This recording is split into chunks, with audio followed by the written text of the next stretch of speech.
मैंने कैसे टेलीग्राम से एक महीने में 30,000 से ज़्यादा रुपये कमाया। और जो मैं बेस्ट बिजनेस मानता हूँ ऑनलाइन में जो आप घर में कर सकते हो वो है ब्लॉगिंग। आज मैं आपको कुछ ऐसे यूनिक ब्लॉगिंग आइडियाज देने वाला हूँ। ब्लॉग पे ट्रैफिक आने के लिए आपका जो पोस्ट आपने लिखा है, एक नया ब्लॉग कैसे बनाएं या फिर उसमें अपना डोमेन नेम कैसे ऐड करें। वो कभी ऐसा काम नहीं करना चाहती थी जिसमें सुबह 9 बजे से शाम 5 बजे तक कठिन परिश्रम करना पड़े। वहाँ कुछ विशेष और असाधारण करना चाहती थी। इसलिए उन्होंने अपने दिमाग को स्थिर किया और बड़े उत्साह के साथ डिजिटल मार्केटिंग की दुनिया में अपने पैर जमाए। वो युवा चंदन प्रसाद साहू हैं, जो पश्चिमी ओडिशा के संबलपुर जिले के एक दुर्गम गांव चंद्रपुर के निवासी हैं। उन्होंने ब्लॉग लिखना शुरू किया और समय के साथ वे एक लोकप्रिय हिंदी ब्लॉगर के रूप में उभरे हैं। उन्होंने कंप्यूटर विज्ञान में स्नातकोत्तर पाठ्यक्रम पूरा करने के बाद देश के शीर्ष ब्लॉगर से प्रेरित होकर इस क्षेत्र में अपना करियर बनाने का सपना देखा। वे विभिन्न संगठनों द्वारा पुरस्कृत होने के अलावा इससे अच्छी आय अर्जित करने में भी सक्षम है। जॉब की मिलवा चांस बहुत कम जाउची। अब हर दिन रोजगार के अवसर धीरे धीरे कम हो रहे हैं और लोग दूसरों पर निर्भर होते जा रहे हैं। यदि आपके पास विशेषज्ञता है तो आप उस विशेषज्ञता को ब्लॉगिंग के माध्यम से दूसरों को सिखा सकते हैं।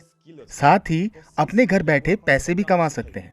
मैं खुद भी ऐसा ही कुछ करने की कोशिश कर रहा हूं। अपनी पढ़ाई जारी रखने के साथ ही मैंने इस मामले पर भी अपना ध्यान लगाया है। चंदन के अपने अध्ययन के प्रति रुचि है, लेकिन लेखन के प्रति उनकी कमजोरी जबरदस्त है। उन्होंने तकनीक के माध्यम से अब अपने शौक को एक नया रूप दिया है। वे अपने ज्ञान और अनुभव को शब्दों के माध्यम से ऑनलाइन साझा करते हैं और प्रति माह 1 लाख रुपए से भी अधिक कमा रहे हैं। 2016 के बाद से उन्होंने हिंदी में .net नाम की एक साइट खोली है और उस साइट पर अलग अलग विषयों पर सवालों के जवाब देते हैं। वे सरल भाषा में शुरू से अंत तक विभिन्न विषयों पर लिखते और बताते हैं। संभवतः उनकी सभी पोस्ट पर लाखों प्रशंसक हैं। इसके एवज में उन्हें गूगल से अच्छी खासी रकम भी मिल रही है। इसके अलावा वे अपने कुछ दोस्तों को आय का साधन मुहैया कराने में भी सक्षम है। नतीजन चंदन डिजिटल इंडिया और आत्मनिर्भर भारत के एक उज्जवल उदाहरण के रूप में उभरे हैं।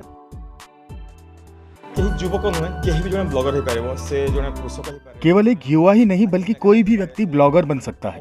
वह किसान हो सकता है, वह रक्षा सेवाओं में कर्मचारी हो सकता है, वह साइकिल मैकेनिक भी हो सकता है। जिनके भी पास कुछ विशेषज्ञता या ज्ञान है वे सभी ब्लॉगर बन सकते हैं। उदाहरण के लिए यदि आप पत्रकार हैं, मुझे नहीं पता कि पत्रकारिता क्या है, तब आप या तो मुझे अपने घर बैठाकर इस विषय के बारे में सिखा सकते हैं, और यदि आप कई व्यक्तियों को पढ़ाना चाहते हैं तो आप इंटरनेट पर ब्लॉग लिख सकते हैं और दूसरों को पत्रकारिता सिखा सकते हैं। इसके साथ ही कुछ पैसे भी कमा सकते हैं।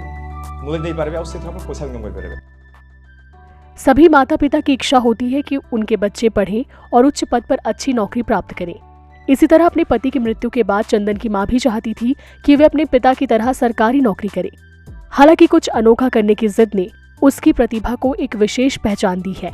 अब चंदन की मां के साथ साथ उसके दोस्तों को भी उन पर गर्व है।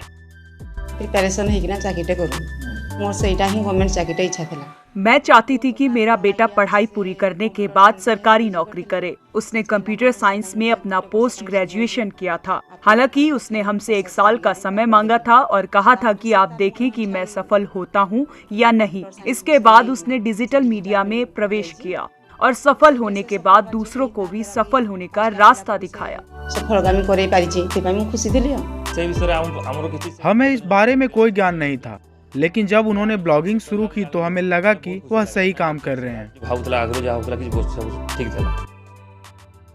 जबकि इंटरनेट अभी भी चंद्रपुर जैसे दुर्गम क्षेत्र में एक सपना है, फिर भी चंदन वहां कुशल भारत की परिभाषा का औचित्य साबित करने में सक्षम है। इसके साथ ही उन्होंने ओडिशा के ब्लॉगर लड़के के रूप में एक अच्छी प्रतिष्ठा अर्जित की है, जिससे वे युवा पीढ़ी के लिए प्रेरणा स्रोत बन गए हैं। Bureau report, ETV Bharat. 24 घंटे लगातार खबरें देखने के लिए डाउनलोड करें ईटीवी भारत ऐप।